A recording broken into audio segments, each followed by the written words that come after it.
Bruce Lee siempre fue percibido como una fuerza de la naturaleza. Su cuerpo era precisión, velocidad, poder, pero también era su identidad.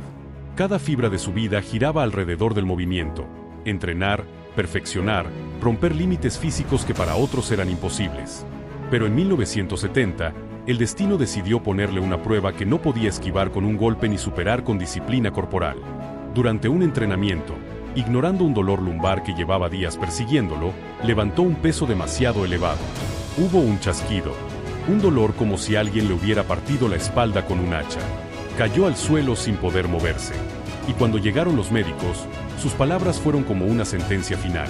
La lesión era tan grave que quizás nunca volvería a entrenar. Quizá nunca volvería a pelear, ni a saltar, ni siquiera a caminar con normalidad. Para alguien cuya vida era el movimiento, aquello era una muerte silenciosa. De un día para otro pasó de ser un torbellino imparable a estar atrapado en una cama, sin posibilidad de usar aquello que definía quién era. Las primeras semanas fueron un pozo sin fondo: rabia, frustración, impotencia. Bruce miraba el techo durante horas, incapaz de aceptar que su cuerpo, su mayor arma, su mayor orgullo, lo había abandonado justo cuando se encontraba en la cima. Nadie lo veía llorar, pero lo hacía. No por debilidad, sino porque se daba cuenta de algo que jamás había tenido que enfrentar: la fragilidad humana. La fragilidad que todos tenemos, incluso los más fuertes. Durante esos días, Bruce comenzó a sentir que su vida se alejaba de él. No podía entrenar, no podía practicar artes marciales, no podía siquiera caminar sin dolor. Se sintió inútil, vacío, reducido.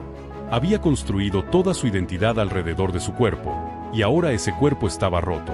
Y entonces llegó la pregunta que tantas veces intenta evitar cualquier persona que basa su valor en lo que hace y no en lo que es.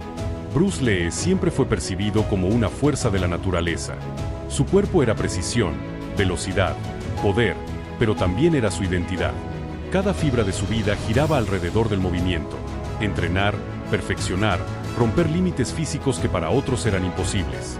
Pero en 1970, el destino decidió ponerle una prueba que no podía esquivar con un golpe ni superar con disciplina corporal.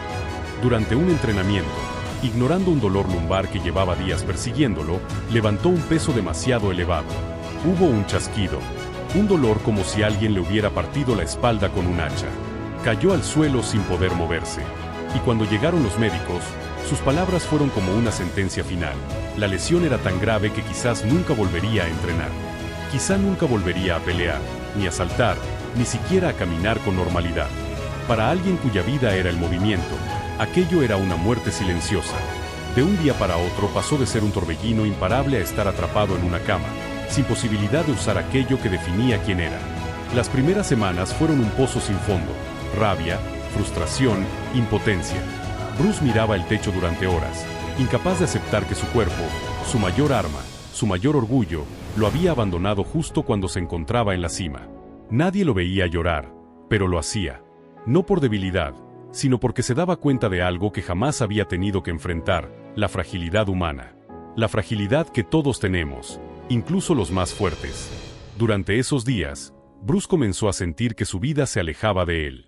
No podía entrenar, no podía practicar artes marciales, no podía siquiera caminar sin dolor. Se sintió inútil, vacío, reducido. Había construido toda su identidad alrededor de su cuerpo, y ahora ese cuerpo estaba roto. Y entonces llegó la pregunta que tantas veces intenta evitar cualquier persona que basa su valor en lo que hace y no en lo que es. Ese periodo de inmovilidad fue uno de los más creativos de su vida. Empezó a desarrollar principios filosóficos que más tarde marcarían su legado: la eliminación de lo innecesario, la importancia de la adaptación, la mente flexible, el desapego, la claridad interna. El famoso Be Water, My Friend, no nació en un gimnasio ni en un combate. Nació en una cama, con un cuerpo roto y una mente que estaba aprendiendo a fluir con la vida en lugar de resistirse a ella. Porque Bruce comprendió algo que los estoicos habían repetido durante siglos: no controlas lo que te ocurre, pero controlas la manera en que respondes. Y desde esa respuesta se construye tu carácter. Meses después, contra todo pronóstico, pudo volver a caminar con normalidad. Y más tarde a entrenar. Volver a moverse significaba mucho para él, pero no era lo mismo. No porque hubiera perdido fuerza, de hecho, recuperó más de la que tenía antes, sino porque ahora lo movía algo diferente. Antes lo movía la ambición, el perfeccionismo, la energía explosiva. Ahora lo movía la calma, la claridad, la conciencia. Cada puñetazo que lanzaba tenía la fuerza de un cuerpo entrenado, pero también la profundidad de una mente que había sido forjada en el dolor. Bruce Lee no volvió siendo el mismo, volvió siendo mejor. Más fuerte no por sus músculos, sino por su espíritu. Esa lesión, que al principio parecía una tragedia, se convirtió en la llave que abrió la puerta de su grandeza. Sin ella, quizá Bruce habría sido un excelente artista marcial, pero gracias a ella, se convirtió en un sabio, un filósofo del movimiento, un hombre que entendió que la verdadera fuerza no está en el cuerpo, sino en la mente que guía ese cuerpo. Su historia nos recuerda una verdad estoica que solemos olvidar: la adversidad no te roba tu camino, te revela uno más profundo. Bruce Lee perdió temporalmente su cuerpo, pero encontró su esencia. Perdió su velocidad, pero ganó su claridad. Perdió su fuerza física, pero descubrió una fuerza que nada ni nadie podía arrebatarle: la fortaleza interior. Y esa es la lección que deja a cualquiera que ha sido golpeado por la vida: no eres lo que haces. No eres tu trabajo, ni tus éxitos, ni tu cuerpo, ni tu desempeño. Eres la mente que sigue adelante cuando todo a tu alrededor se desmorona. Eres la voluntad que elige no rendirse incluso cuando la realidad parece completamente en tu contra. Bruce no volvió a ser grande a pesar de su lesión. Volvió a ser grande por su lesión. Porque fue en ese dolor donde aprendió la enseñanza más difícil. Cuando ya no puedes mover tu cuerpo, debes aprender a mover tu alma. Y cuando ésta se fortalece, nada puede detenerte.